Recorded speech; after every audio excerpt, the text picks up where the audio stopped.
Very, very good morning, dear students. Hope you are safe and sound. It's me, Danish Azam, Faculty of Social Science, and today I am going to describe four very important questions. Two questions are short questions, and two questions are long questions. So, dear students, this is the sample paper. From there, I have taken these questions. So, you are watching two very important questions. First question is regarding regional variation of monsoon, and second question is regarding impact of Great Depression on US. So question is like this: regional variation is a characteristic feature of Indian monsoon. Prove it by giving examples. Regional variation is a characteristic feature of Indian monsoon. Prove it by giving examples. So dear students, this question is regarding variation of monsoon. You know very well that rainfall is not equally distributed in India.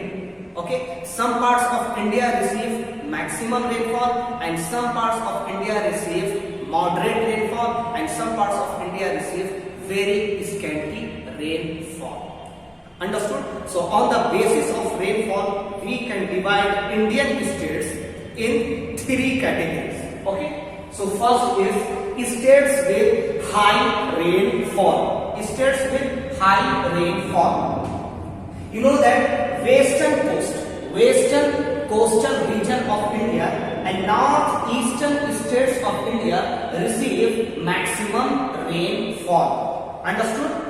So we can say that these states are states with high rainfall. So these states, western coastal region and northeastern states of India, receive more than 400 centimeter annual rainfall. A are for annual rainfall.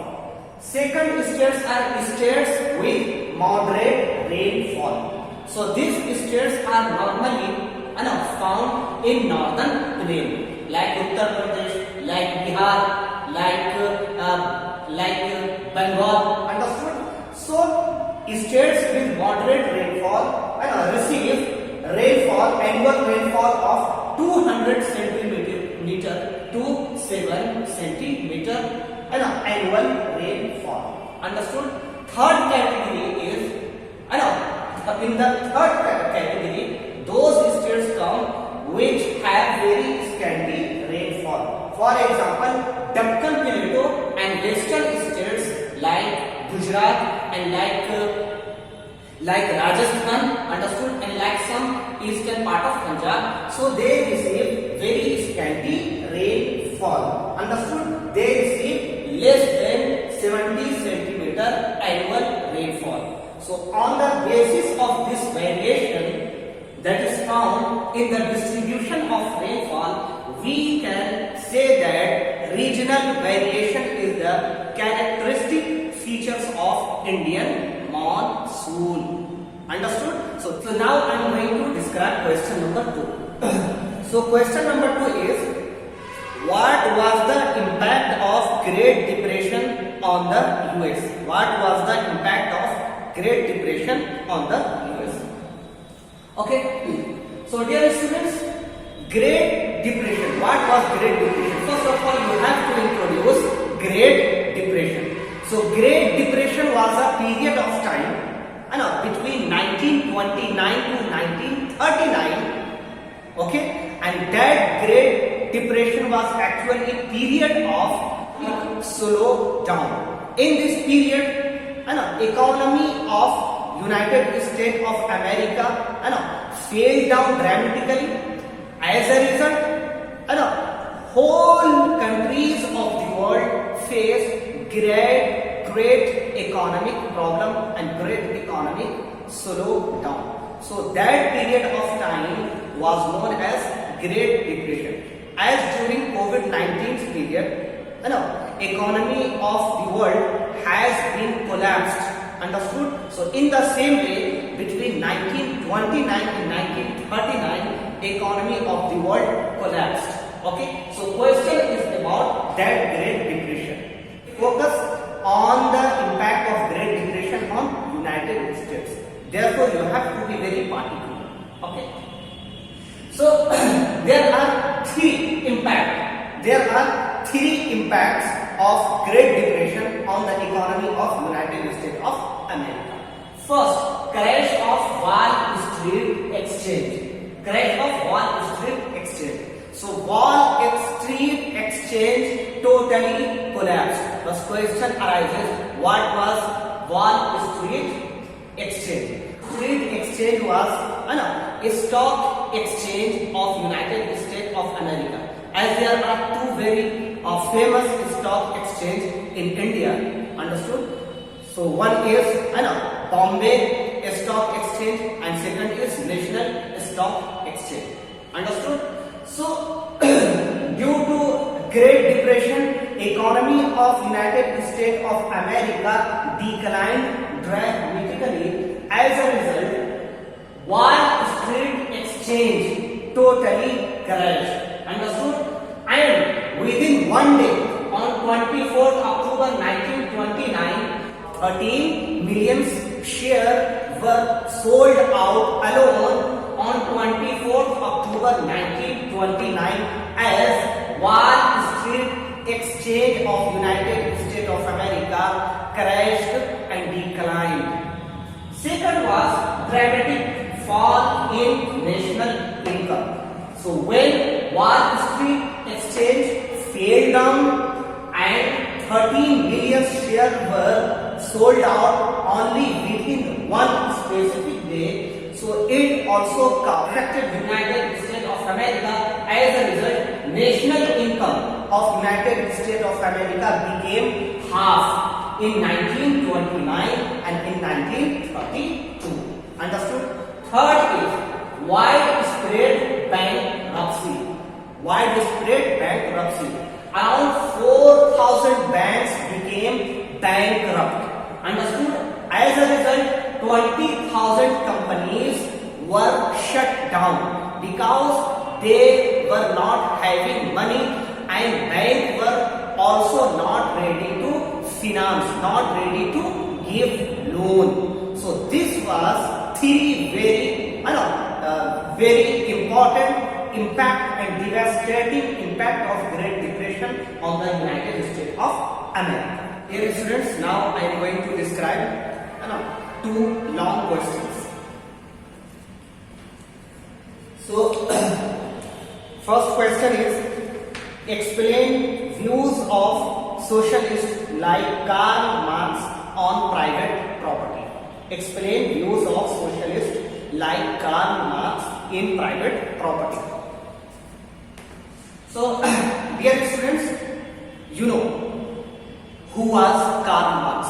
Karl Marx was a social scientist. Karl Marx was a German philosopher, political thinker and historian. This is only introduction because this is not question about Karl Marx. Who was Karl Marx? This is question what was his view on socialism or on socialist society. But as I told you, and almost in my all classes, that you have to introduce your answer in one paragraph at least. Okay? So write something, few lines on Karl Marx. So he was against private property because according to his view, private property was the main problem of social evils. So we can conclude ideology of Karl Marx in following 5 statements. So number 1 is anti-capitalist society. Karl Marx wanted to establish anti-capitalist society because he thought that capitalist people, rich people are actually reasons behind every social problem. So he wanted a society in which means of production, in which resources and means of production are equally distributed among people. Understood? And he was against capitalism. He wanted to establish a society in which means of production are shared and are owned by common people. Understood? So first point. Second point, radical change. So Karl Marx also wanted radical change because according to him, without radical change, no good can be introduced in the society. So he also wanted a radical change and revolutionary change in the society, in his society. Third one is communist society and natural society. Karl Marx also believed that communist society was a natural society. According to him, was a society in which private property was banned, in which no one could own anything.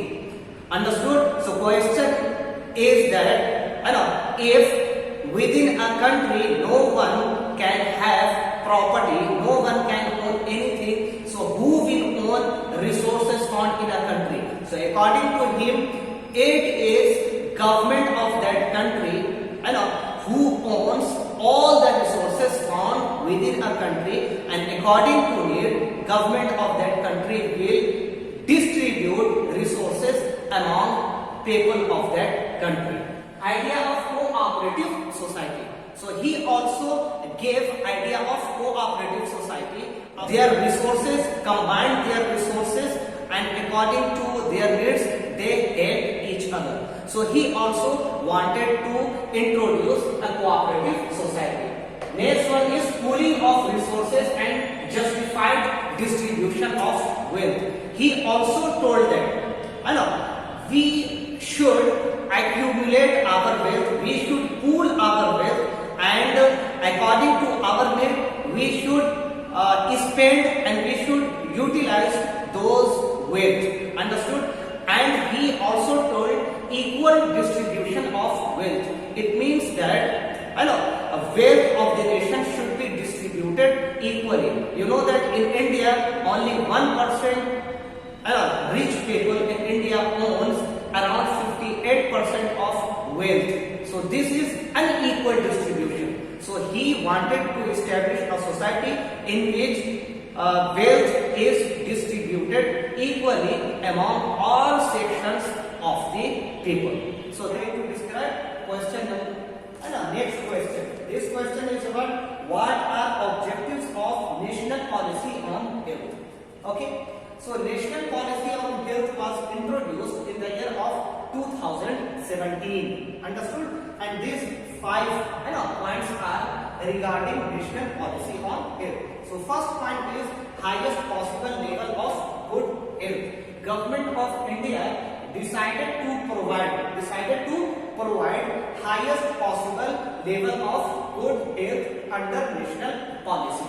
Understood? Second, government of India was also recommended to spend 2.5% of GDP on health care. Third point, deployment of digital tools. So government of India was also recommended to introduce digital tools in government hospital so that efficiency of government hospital also could be enhanced, could be increased. Next one is proactive engagement of private sector. So government of India also decided to engage private sector in health care so that private sector also could contribute in health, in the health management, in the health sector. Next one is accessibility to all. Government of India was also recommended to make health care accessible and affordable to all, so that every rich and poor people can take benefit from health care provided by the government of India. So these are 5 very important points regarding national policy on health 2017. So dear students, I hope that my explanation and my description have helped you to understand how you will attempt and how you will write your answer. So thank you. Bye.